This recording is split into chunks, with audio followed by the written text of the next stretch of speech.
Hey there, everybody. All right, so we're going to have another episode of Empire Interviews.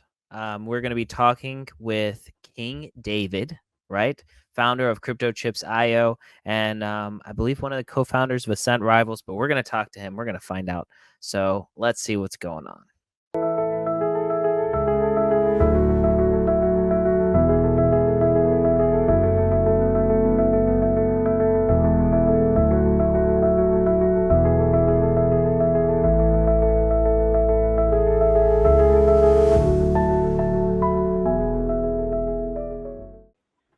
Hey there, David. So this is David. What is your name on Twitter? What's your Twitter handle?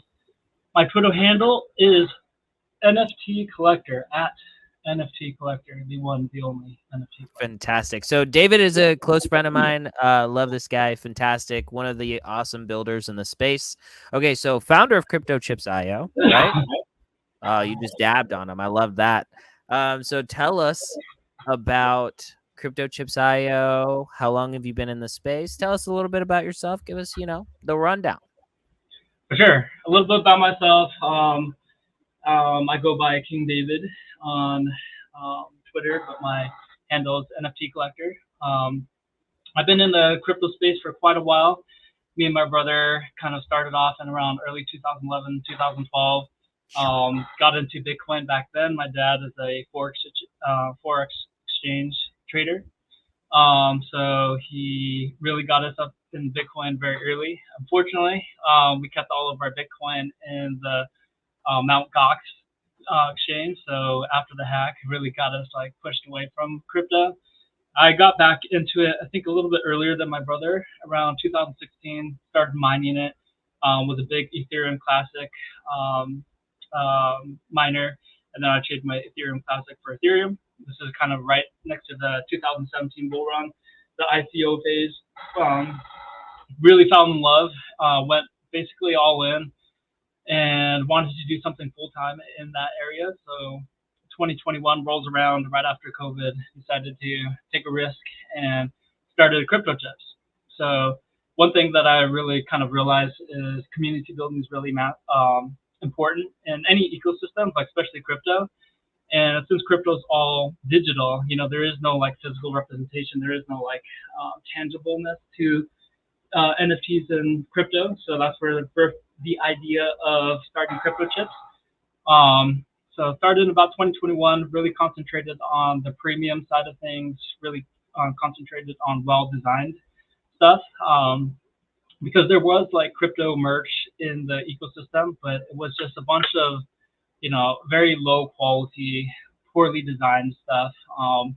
So I thought I could fill that niche and fill that hole.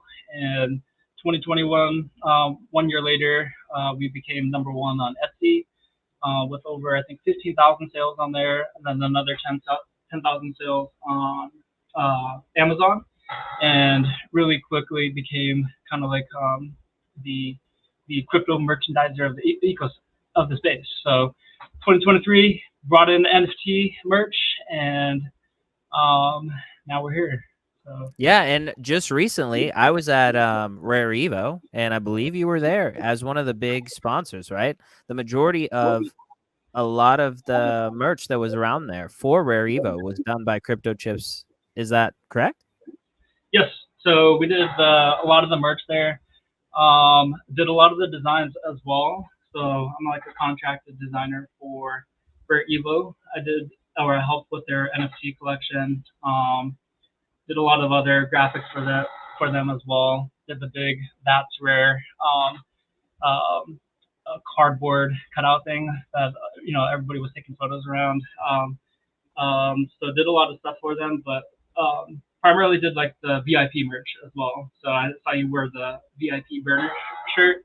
That was done by good old CryptoChips. Yeah, it was very good quality. I mean, that was my favorite thing. Honestly, one of the favorite things that I got. And then those, the rare coins, right? That had an amazing, awesome, iridescent color to them. That was pretty wild.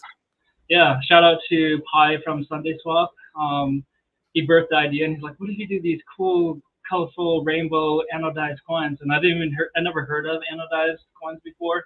So went down that rabbit hole and did a bunch of testing and try to make something unique to us that the space hasn't seen before. So we really think we nailed it on like the colors way more vibrant, and then seen it, so there's some kind of concave to it. Really refracts the light, so the color pops out a lot more. Yeah, that was amazing. So then, okay.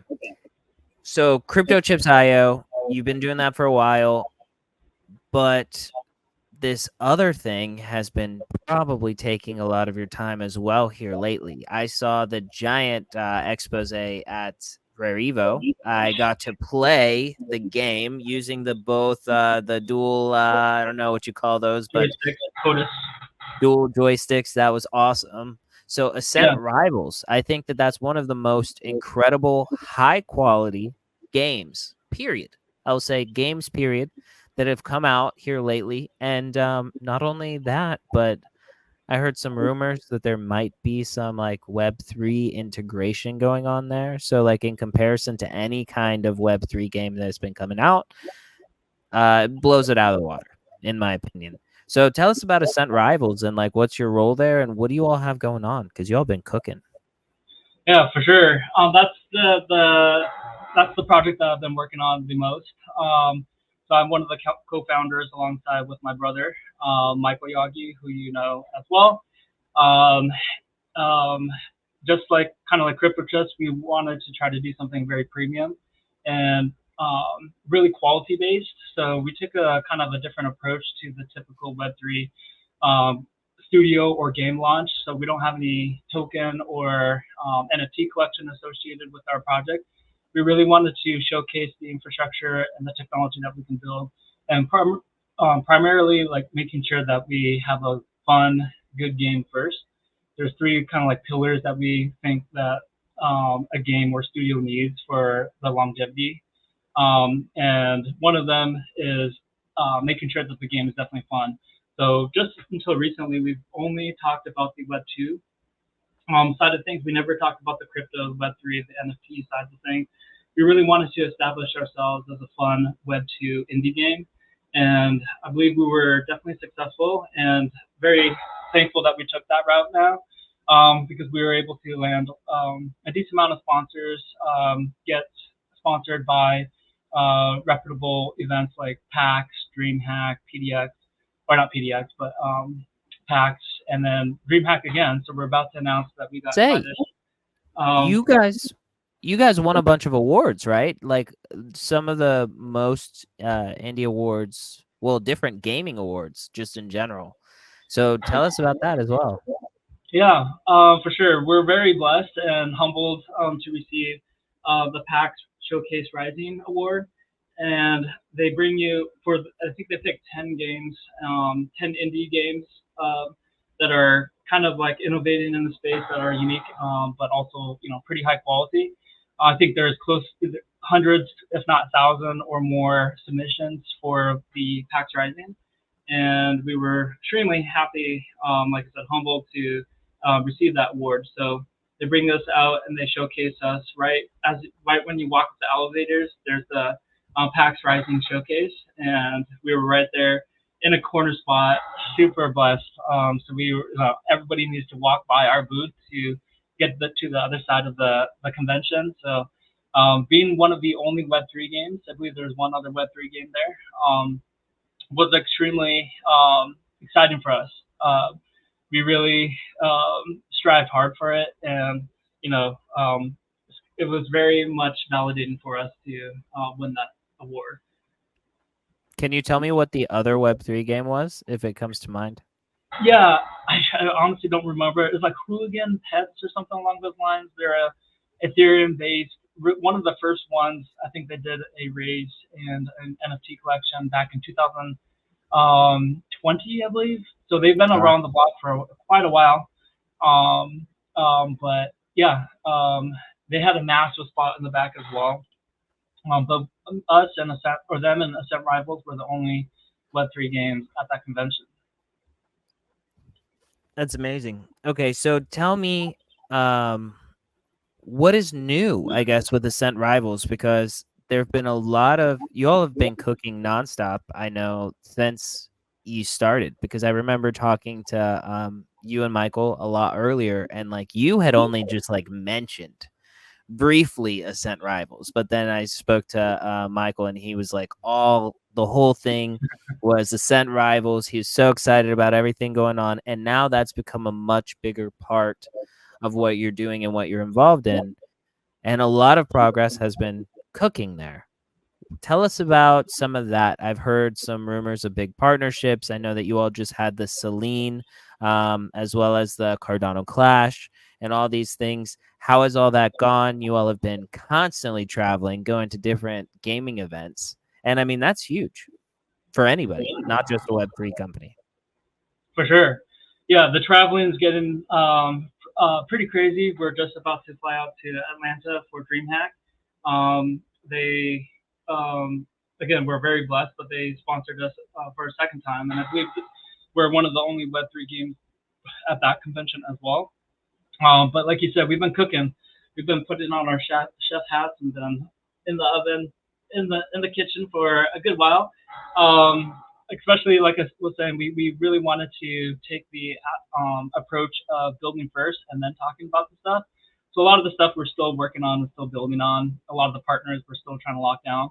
But the ones that we recently secured, like you were saying, was Celine, and then recently Shelby, which are two, pretty large auto performance garages that focus on Ford Mustangs. So very happy about that.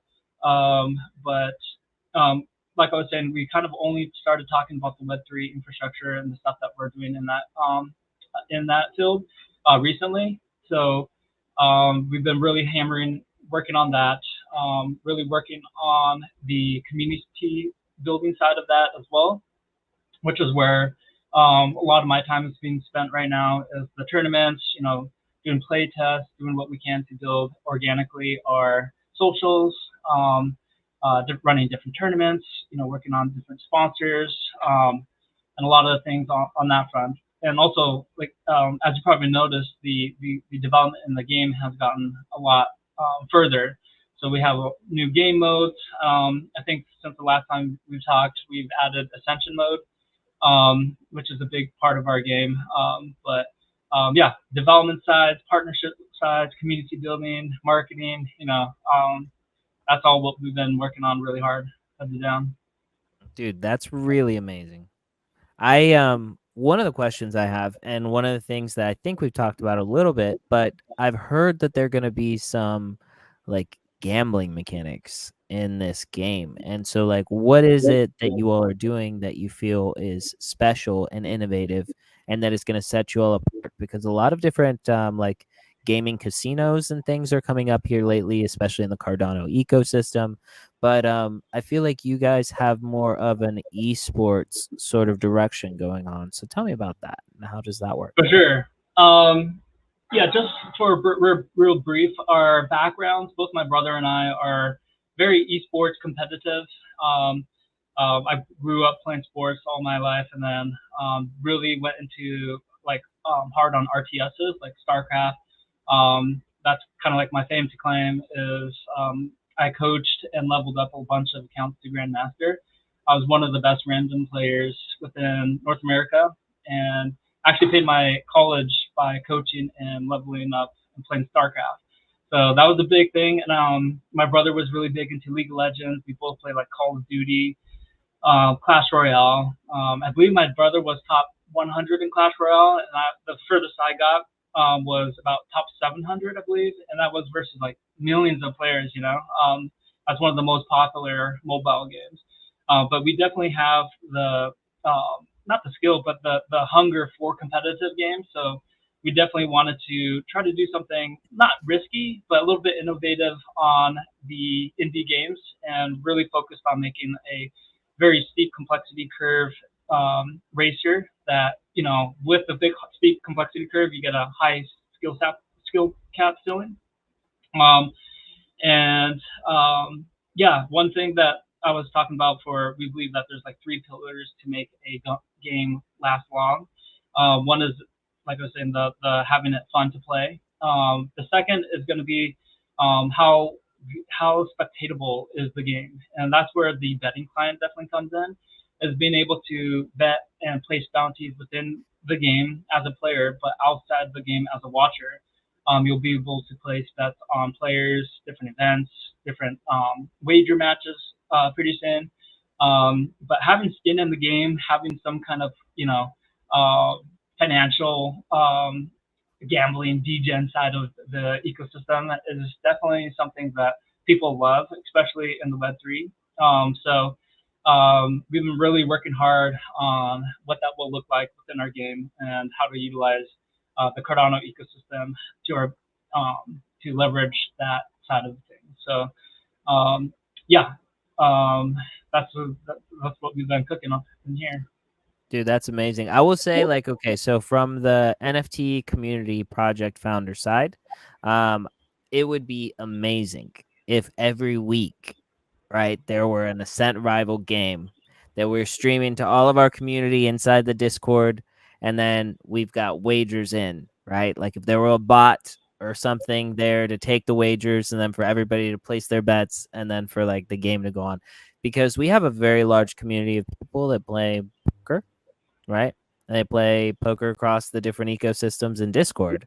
So like I think that if there was like a gambling betting thing where everybody can be together in one part, it would be a very social but also like very fun way to display that game. Do you all have any plans to do anything like that or roll anything like that out in the future, like scheduled games regularly?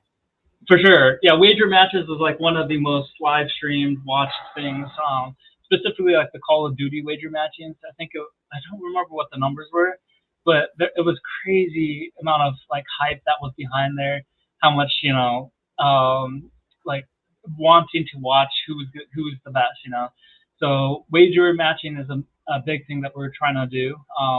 We're about to start the Cardano Clash season 2. So that season 1 was kind of like a tester trying to figure out the production, all the different sides of having a team, the tournaments, all that kind of stuff. So in season 2, we're going to be hitting it really hard, a lot harder on all the different fronts, leveling it up a lot. And wager matching is hopefully going to be something that we implement within season 2. But one thing, John, what we're really trying to do is using Ascent Rivals as an example of what our infrastructure or our technology can do, and then being able to let anybody utilize our infrastructure or the software that we're building within the genuine studios that we're doing. So if anybody else likes, what they see in the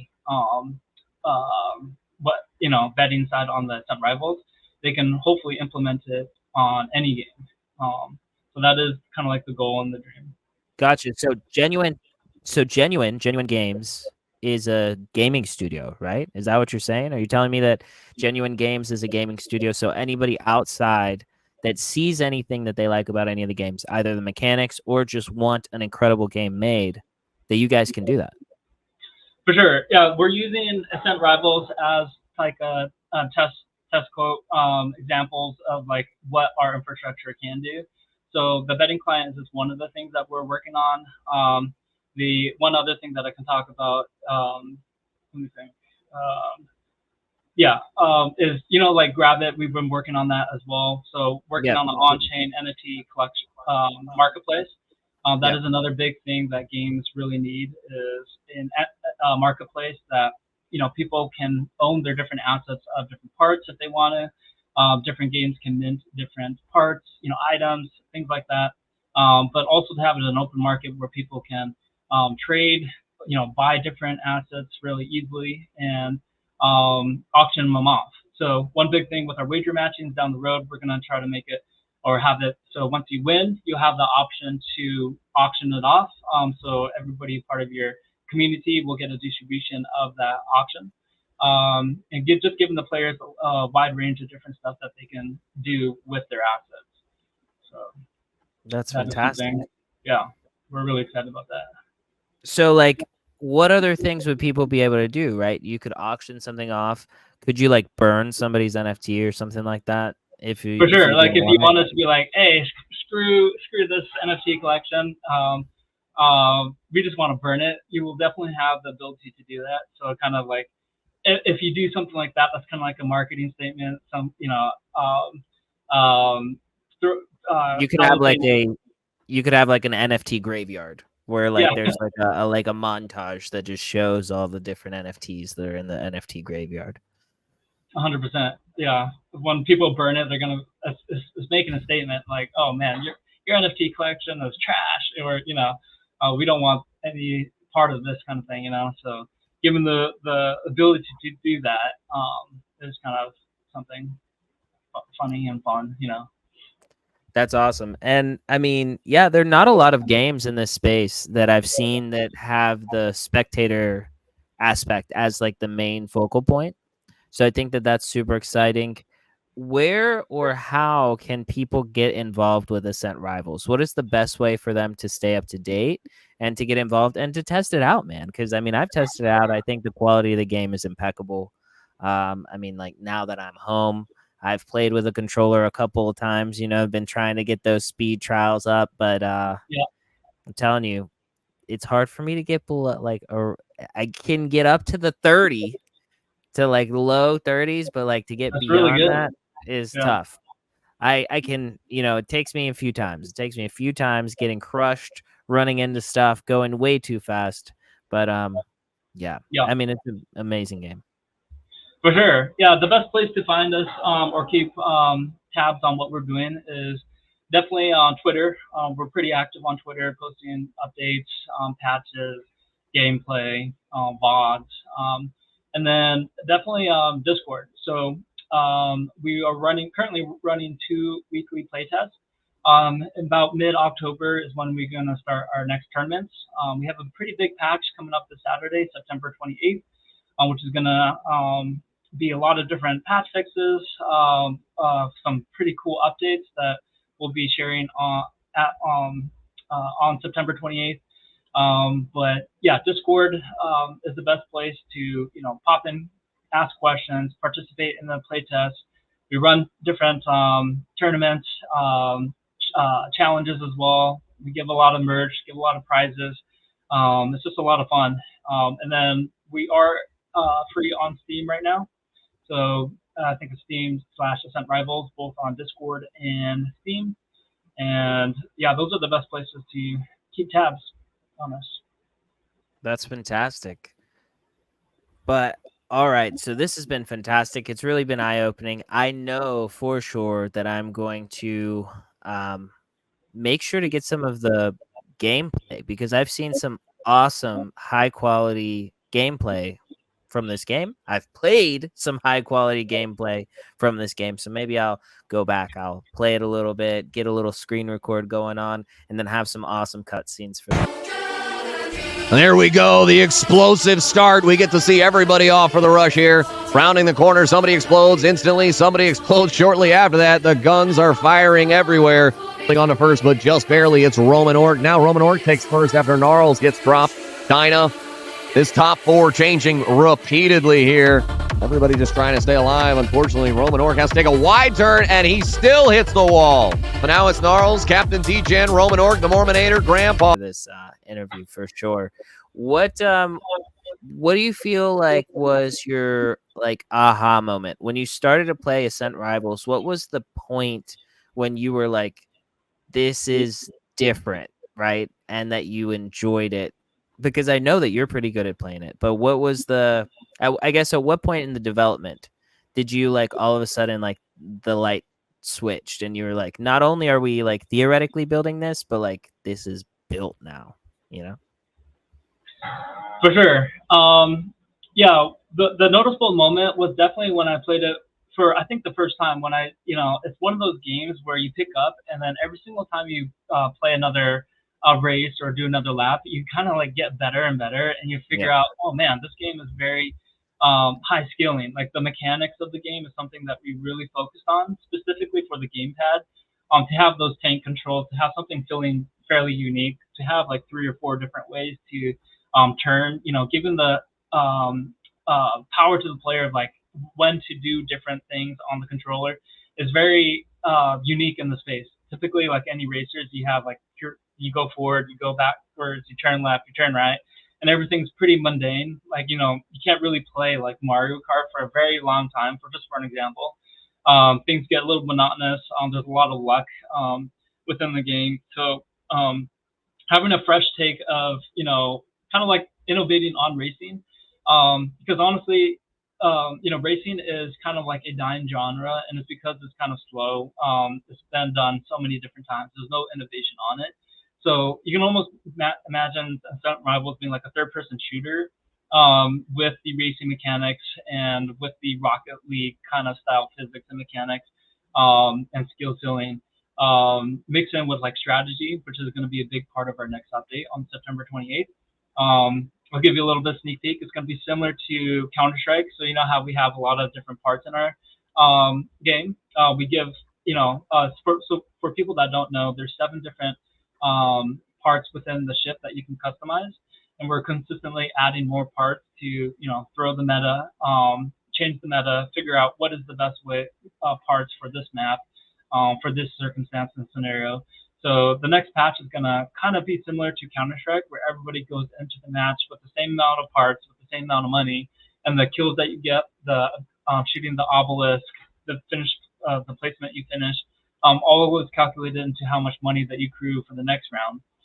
And that's when you buy your different parts, so you can get a slight advantage on your opponents for the better that you do. So it's not all about racing. It's about a matter of like figuring out what position that you're in, and if it's better to like finish top 4, or go a different approach and just go like, forget about the racing. I'm just going to be bounty hunter. I'm just going to stat kills so I get as much money as I can to go into the next round. So things are going to change a lot.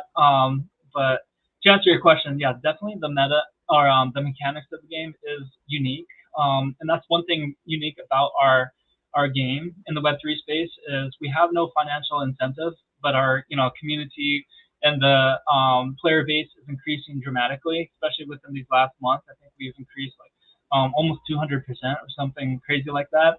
But the That's statistic amazing. that is really crazy, again, there's no financial incentive, is the amount of hours that each player is playing is dramatic compared to any Web3 game. And that speaks volumes on the playability and just, how fun the game is. And I feel like that's very unique in the Web3 space, and something that we're very excited about. And we're very excited to start sharing some statistics and some metrics here soon.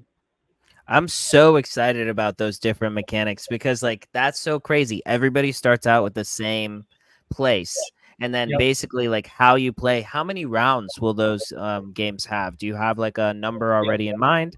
Yeah, so it'll default to 3, but you can change the amount of heats that you can play in a race. So right now there's 1 race and there's 3 heats in each race. So that's the default, but there's no saying that you can't upgrade it. So people, the journey is a little bit longer. So there's more strategies. There's more coming back and whatnot. Question: in tournaments, like would you have like a tournament where there's like multiple different like tracks, and then like also have that carry, like, you know what I mean, the points you get on everyone carry? That's a very good thing. We're very early stages in this, so there's going to be a lot of different broken things, I'm assuming, from the start, different things that people want. So that is one good thing about our game studio, is we're very dependent on the community. So when people are like, oh, you should take out this, or you should change this, we're very receptive. And, since we're building everything from the ground up, we can make those edits. We can make a lot of these different crazy custom things that people really want. So, people, if that is something that people are like, what if we do this? Then that is something that we have the capability of doing. That is one thing that we haven't talked about yet. And one thing that's really carrying us is our team is very strong. And I believe that that's one of the most important things within any kind of like game studio or game, or even project that, is building something, is the team has to be a strong team.